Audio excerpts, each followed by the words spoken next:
Hi everyone, welcome to podcast Jebakan Ilusi Hati. Masih bersama saya Fajar Nurjaman. Seperti biasa di podcast ini kita akan membahas tentang sebuah hubungan. Entah itu hubungan dengan keluarga, teman, atau pasangan kalian, dan bahkan bisa mengenai hubungan masyarakat. Untuk tema yang nanti dibahas di sini kalian bisa request loh, tinggal DM aja ke IG @nurjaman_app dan silahkan request sesuai harapan kalian. Dan tentunya sudah lama sekali saya tidak update di podcast. Mohon maaf sekali ya, karena sisi lain kesibukan saya yang harus saya kerjakan. Namun, saya ucapkan terima kasih sedalam-dalamnya untuk kalian ilusionis yang sudah setia dan selalu menunggu update-nya episode di podcast ini. Dan untuk episode keempat ini, mari kita bahas tentang toxic friendship. Sesuai dengan request kalian nih, ilusionis. Ayo kita bahas.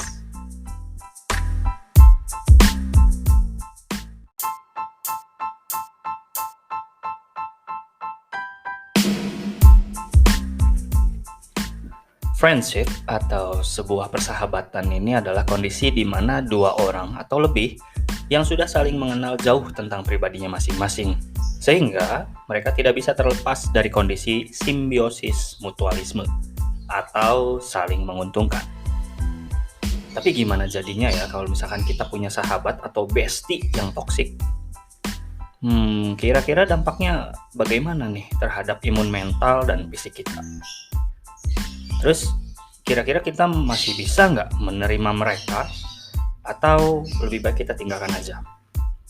Lantas ada nggak sih ciri-cirinya yang secara jelas bisa dikatakan bahwa bestie kita ini toksik atau enggak, agar kita bisa mengantisipasi sebelum jauh terlambat?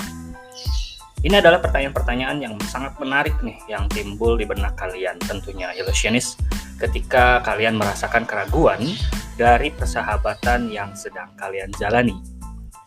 Dan semua pertanyaan-pertanyaan itu tentu pasti sudah ada jawabannya.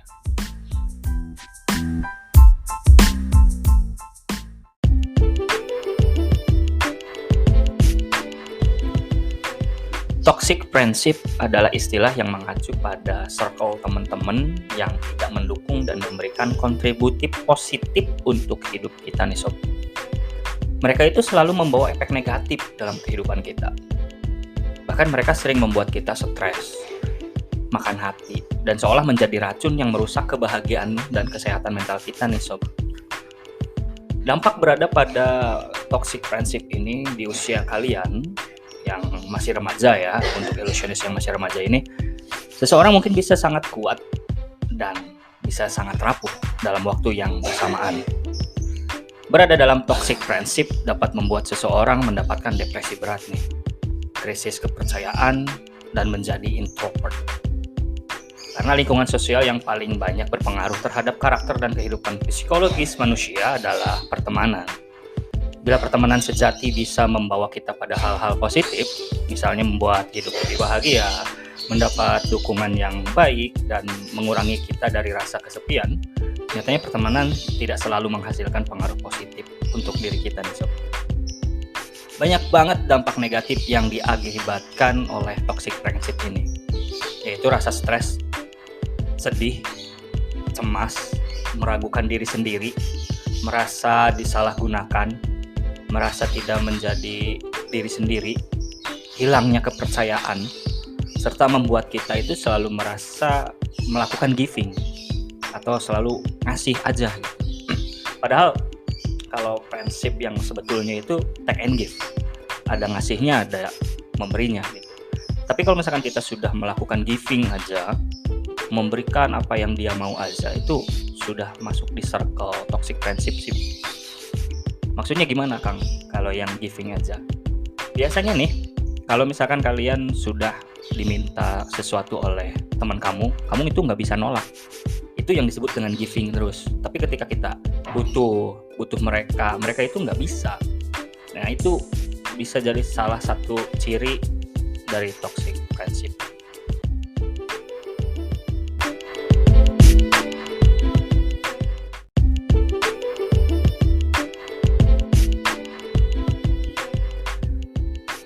Lantas gimana caranya agar kita tahu bestie kita toksik atau tidak, Kang? Ada caranya nih, biar kita tahu bestie kita itu toksik atau enggak, dengan memperhatikan beberapa ciri yang saya akan jelaskan. Selain daripada yang tadi sudah saya sebutkan yang pertama ya, yang selalu membuat nggak nyaman dan takut atau selalu melakukan giving. Yang pertama ini, dan sudah pasti nih, itu mereka selalu merendahkanmu. Pernah nggak sih kamu minta saran ke teman kamu, tapi justru yang kamu dapatkan itu judgement? Jadi kalian itu selalu dihakimi. Atau mungkin curhatan kamu justru dijadikan bahan guyonan mereka dengan kawan-kawan kamu yang lain. Hal ini memang cukup sering terjadi untuk kalian ilusionis yang masih remaja. Menggunakan curhatan-curhatan kalian untuk dijadikan topik bercandaan mereka. Meskipun konteksnya tidak serius alias bercanda, namun tidak jarang hal ini dapat menjadi bumerang untuk kamu sendiri, untuk mental kamu loh. Mereka itu selalu merendahkan ketika kamu curhat dan selalu menertawakan kamu dengan dibaluti bahasa, santai ya, kita mau bercandaan kok. Santai ya, jangan baper, kita kan bercandaan. Solusi nggak didapat, masalah tambah buruk. Itu ciri khas dari toxic friendship, selalu merendahkanmu. Nggak ngasih solusi, tapi bahan curhatan kamu itu jadi bahan ejekan. Nah itu yang pertama. Yang kedua, toxic friendship itu selalu menyebarkan gosip. Mau yang laki-laki, mau yang perempuan, teman-teman toxic ini udah pasti gemar banget nih yang namanya gosip sana sini. Mereka mungkin nggak peduli kalau kabar-kabar yang mereka terima itu kabar burung yang diceritakan ke kalian, yang digosipkan kepada kalian itu nyata atau enggak. Bagi mereka, menciptakan sebuah gosip adalah sebuah hal yang yang lumrah dan bisa bikin menarik perhatian kalian. Kalau misalkan satu atau dua kali bergosip tentang suatu masalah, mungkin itu jadi hal yang biasa ya. Tapi kalau misalkan gosipnya mulai kerasa sama kalian, ini nggak masuk akal nih. Kok masa iya sih si Anu bercerita tentang ini? Kok masa iya sih begitu? Kamu wajib waspada dan curiga nih. Bisa jadi temenmu itu cuma memang hobi ngomong aja gitu, tanpa memikirkan efek yang akan ditimbulkan dari ceritaannya dia. Lanjut yang ketiga itu membuat kamu nggak nyaman atau bisa jadi ketakutan. Ini yang tadi saya sebutkan di awal ya. Toxic friendship itu selalu membuat kamu merasa nggak nyaman gitu. Atau bisa jadi takut. Kita ambil contoh begini. Mungkin kalian pernah posisi yang giving ya. Mereka itu selalu antar ke sini dong. Kalian itu nggak bisa nolak. Kalau misalkan kalian nolak, dia pasti ngomongnya aneh-aneh deh. Ya, judgement kalian yang aneh-aneh gitu. Jadi membuat mental kamu itu seolah takut untuk tidak bisa berkata tidak. Bawaannya takut aja. Jadi nggak nyaman gitu. Kalau misalkan nggak diantar, gimana? Kalau nganter kok begini banget. Nah itu ketika perasaan kamu sudah begitu, kamu wajib waspada deh. Wajib mengantisipasi diri. Terus lagi nih, kalau misalkan memang sudah ngerasa begitu banget, kamu itu selalu nggak nyaman kalau misalkan ada dia, ada si orang itu. Bahkan untuk kehadirannya aja nih, kamu tuh selalu ngerasa, pengen buru-buru pulang lah. Aduh, dia ngapain sih kesini? Nah, kalau misalkan udah begitu, tandanya kamu udah nggak nyaman banget. Udah nggak bisa menerima banget posisi dia ada di circle hidup kamu. Tentunya hal tersebut pasti bikin luka di hati kamu yang bisa merugikan diri kamu. Tapi nggak apa-apa lah. Yang penting kamu tahu dulu ciri-cirinya. Orang-orang seperti itu tuh biasanya merugikan kok. Yang keempat nih, ciri-ciri dari toxic friendship itu mereka itu selalu nggak tulus, garis bawahi. Contohnya gimana Kang tulus itu? Kalau misalkan kalian bersahabat itu sudah pasti satu sama lain pernah ngelakuin kesalahan dong. Nah ketika temanmu ini punya kesalahan, mereka itu meminta maaf ke kamu, itu nggak tulus. Kelihatan dari bahasanya. Antara bilang, "Maaf ya, aku salah. Kemarin tuh aku bercandanya kelewatan. Aku nggak akan ngulang lagi." Dengan bahasa yang, "Ya udah sih maaf, kan bercandaan namanya juga. Lunya aja yang baper." Nah, itu nggak tulus banget. Hati-hati. Yang kedua, kalau misalkan ibaratnya dia itu nggak tulus, gimana lagi, Kang? Kayak model nganter kamu dengan kepaksa. Contoh, kalau kamu nganter dia mah ya ikhlas-ikhlas aja gitu teh. Kalau misalkan dianya diminta sama kita, dibutuhin bantuannya, dia pasti gegelendeng. Apa ya bahasa Indonesia gegelendeng tuh? Apa ya? Selalu bergumam di dalam hati lah. Kalau bahasa Sundanya gegelendeng. Mereka itu selalu ngedumel. Kayak model, "Duh, ayo dong cepetan gitu. Aku juga ada ini. Lu ngapain sih kesini aja minta nganter gue?" Nah, itu nggak tulus banget. Pokoknya hal yang dia lakuin itu mayoritas nggak tulus. Yang kelima, mereka itu selalu menyakiti perasaan, entah itu perasaan kamu atau perasaan teman-temanmu. Toxic friendship ini pasti nggak akan pernah sadar bahwa ucapan-ucapan yang dia lontarkan itu selalu menyakiti perasaan. Teman-temanmu yang toksik ini juga memiliki ribuan cara untuk membuatmu sadar bahwa dirinya lebih baik. Seringkali cara-cara mereka juga menyinggung perasaanmu atau lawan bicaranya gitu. Tentu mereka sadar ketika melakukannya. Mereka tuh sebenarnya sadar.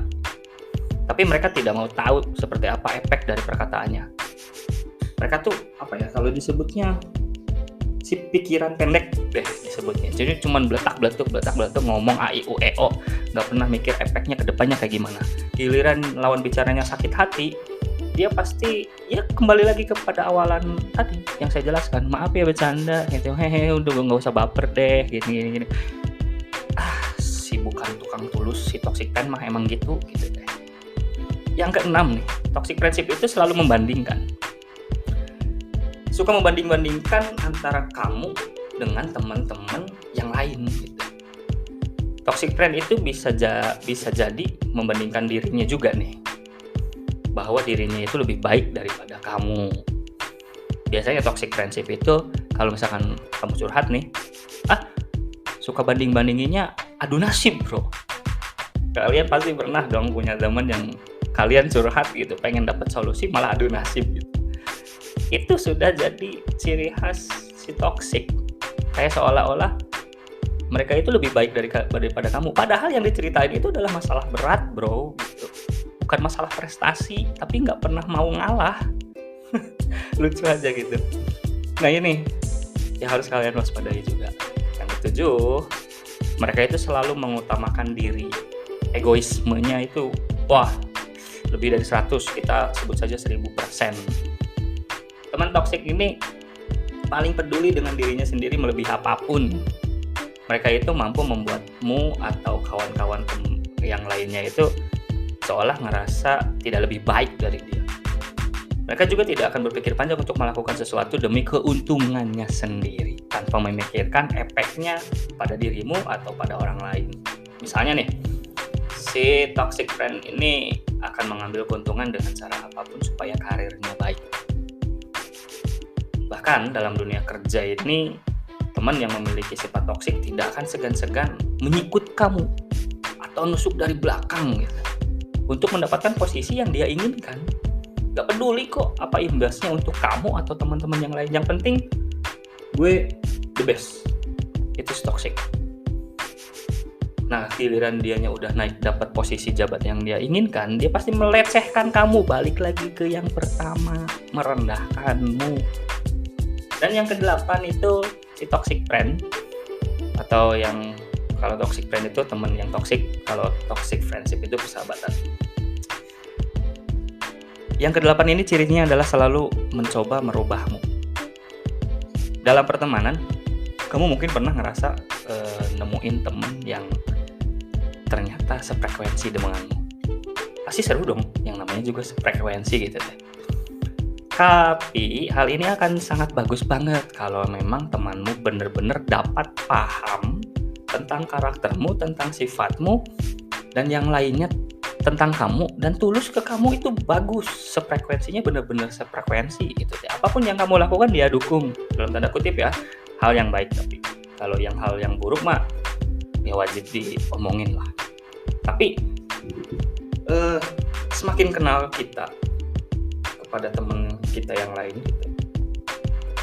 Nah, si toxic friendship ini selalu ngerasa mulai, kok kamu jadi beda?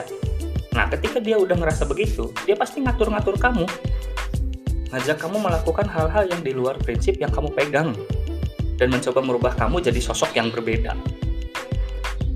Ketika hal itu sudah terjadi, kamu perlu waspada. Jangan sampai terjebak. Kadang-kadang teman yang seru pun bisa berubah menjadi teman yang otoriter dan suka mengatur untuk menjadi seperti yang mereka inginkan. Tujuan sebenarnya juga bukan demi kebaikan kamu kok, melainkan untuk kepentingan mereka sendiri. Bahkan ketika beranjak dewasa pun tidak menutup kemungkinan kamu itu akan menemukan orang-orang yang seperti ini, jadi hati-hati. Mereka mungkin saja memperkenalkan kepada kamu dunia yang baru yang dianggap lebih menyenangkan. Tapi kalau kalian nurut ke mereka, harus membuatmu melanggar prinsip-prinsip hidupmu, karakter-karakter kamu yang asli, sifat kamu yang asli. Kayaknya jangan deh. Mending kamu jaga jarak aja. Dan ciri yang terakhir buat saya ini yang paling sakral. Manipulatif. Toxic friendship ini selalu yang namanya menggunakan manipulatif. Di dalam manipulatif itu banyak banget ciri khasnya. Ada yang king of drama, queen of drama. Jadi selalu ada drama di dalam persahabatan kamu.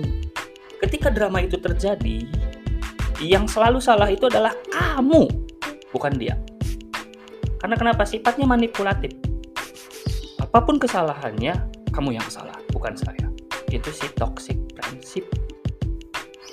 Nah, di sisi lain, contoh manipulatif yang lainnya, untuk mendapatkan perhatian teman, dia mampu mengatakan bahwa kamu lebih baik daripada teman yang lain ketika di hadapan, tapi berkata sebaliknya ketika tidak bersamamu. Wah, ini bermuka dua banget nih, manipulatif pokoknya. Jadi ketika kalian sudah menemukan ciri-ciri yang saya sebutkan tadi, ada 9 ya, kalian wajib waspada dan wajib sudah memikirkan hal apa yang harus kalian lakukan.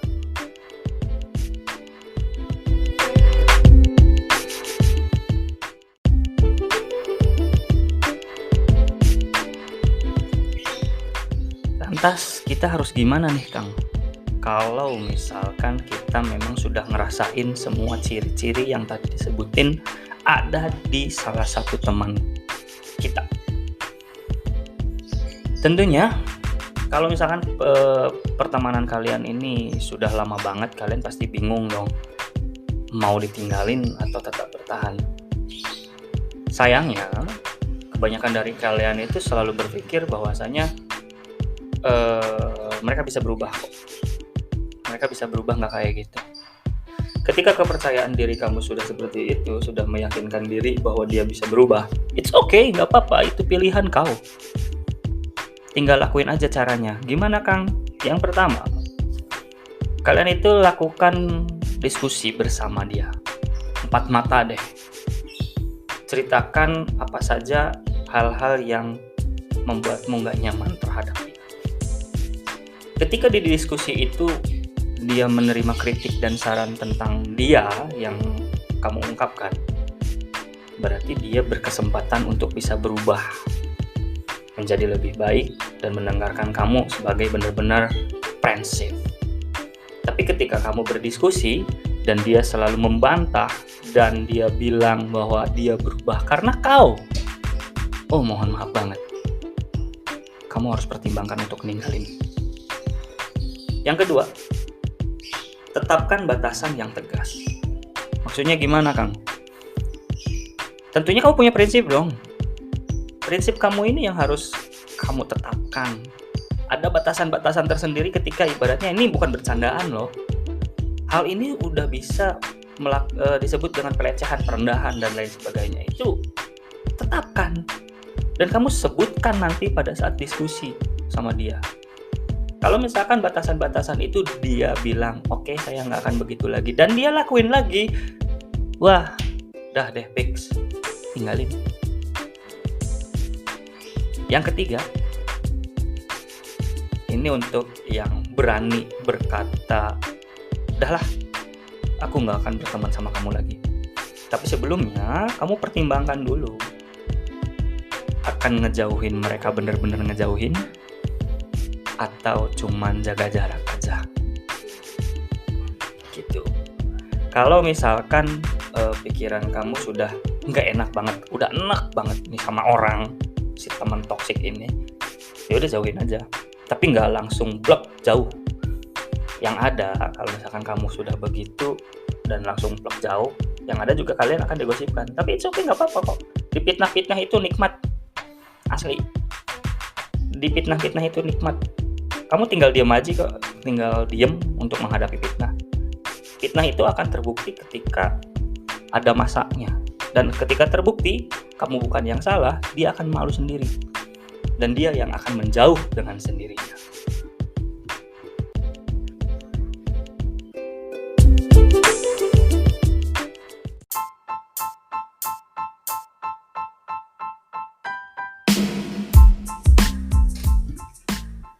Jika kalian bertanya pendapat saya pribadi tentang toxic friendship ini harus gimana nih Kang saya menyikapinya. Saya punya pengalaman mempunyai toxic friend. Yang saya pikirkan pertama kali karena dia sudah berteman lama dengan saya memikirkan pasti dia bisa berubah. Dan solutif yang saya jelaskan tadi, itu adalah pengalaman yang saya lakukan pertama. Ngajak diskusi. Dia mengiyakan, tapi ternyata pada kenyataannya tidak. Dia malah makin menusuk dan makin menjadi. Hingga pada akhirnya, saya menjaga jarak. Dianya bikin fitnah. Hingga pada akhirnya fitnah itu tidak terbukti. Dan secara otomatis dia yang menjauh dengan sendirinya. Bagi saya pribadi, itu adalah keputusan yang luar biasa. Itu adalah pendapat saya pribadi. Tapi pendapat saya pribadi bukan menjadi patokan utama kalian. Karena haknya itu berada di kalian masing-masing. Cuman saya hanya menjelaskan beberapa cara, gimana caranya agar dari hal yang pertama sampai yang terakhir, bukan kalian yang diposisikan menjadi orang yang salah dalam memutus tali pertemanan. Oke, terima kasih untuk kalian semua Illusionis yang sudah setia menunggu update-nya episode yang keempat ini. Dan terima kasih juga kalian sudah mendengarkan episode ini tanpa skip sedikit pun. Dan saya meminta maaf jika memang ada kekurangan atau bahkan ada kalimat-kalimat kata-kata saya yang menyakiti hati kalian. Dan jika memang ada ketidakpuasan tentang yang saya bahas hari ini, silakan kalian ajukan pertanyaan seperti biasa di IG saya. Tinggal DM aja di @nurjaman_f. Dan jika ada hal-hal yang memang ingin kalian bahas, bisa request via DM juga. Saya Fajar Nurjaman, mohon pamit undur diri. Salam semangat.